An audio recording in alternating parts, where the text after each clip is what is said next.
Bonjour à toutes et à tous, et bienvenue dans cette formation consacrée au travail en hauteur. Aujourd'hui, nous allons découvrir ensemble les risques majeurs liés à ce type d'activité, ainsi que les moyens concrets pour s'en protéger efficacement. Prévention des risques dans le domaine de travail en hauteur. Pourquoi c'est important?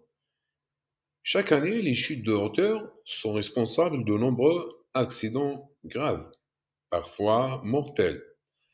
Cette formation vise à vous sensibiliser, à vous informer et à vous aider à adopter les bons réflexes pour travailler en toute sécurité. Quels sont les dangers ou les risques liés au travail en hauteur? Travail en hauteur, c'est s'exposer à plusieurs dangers, les chutes, bien sûr, mais aussi l'effondrement des structures, les glissades, l'utilisation inadéquate du matériel et même les conditions météorologiques comme le vent ou la pluie. Ces risques sont réels et doivent être très au sérieux. Des cas réels pour réfléchir. Un exemple d'accident. En 2023, un technicien est tombé de 5 mètres alors qu'il n'avait pas attaché son harnais.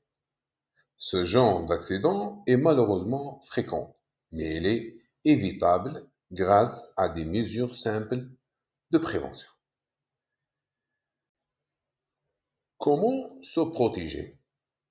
Les bonnes pratiques à adopter pour prévenir les accidents, trois étapes clés. Premièrement, bien préparer le chantier. Deuxièmement, former et sensibiliser les intervenants. Et troisièmement, utiliser les équipements de protection individuelle adaptés comme le harnais ou la longe d'ancrage, etc. Les EPI indispensables. Les EPI indispensables pour le travail en hauteur sont le harnais anti-chute, la ligne de vie, le casque de sécurité et de chaussures antidérapantes. Sans ces équipements, le risque devient inacceptable.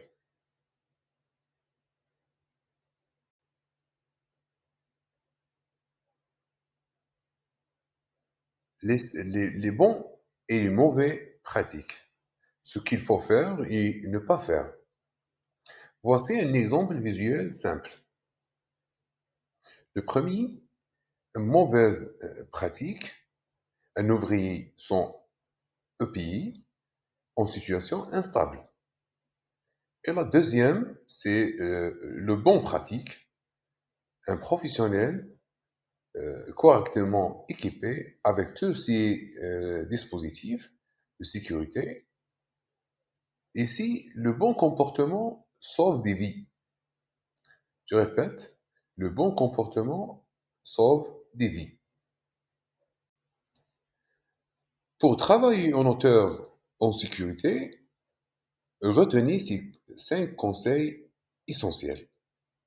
Toujours planifier les travaux en hauteur, vérifier l'état du matériel et contrôler les équipements, ne jamais travailler sans formation, c'est-à-dire se former régulièrement, porter systématiquement les équipements de protection individuelle et enfin, ne jamais baisser la garde face au danger.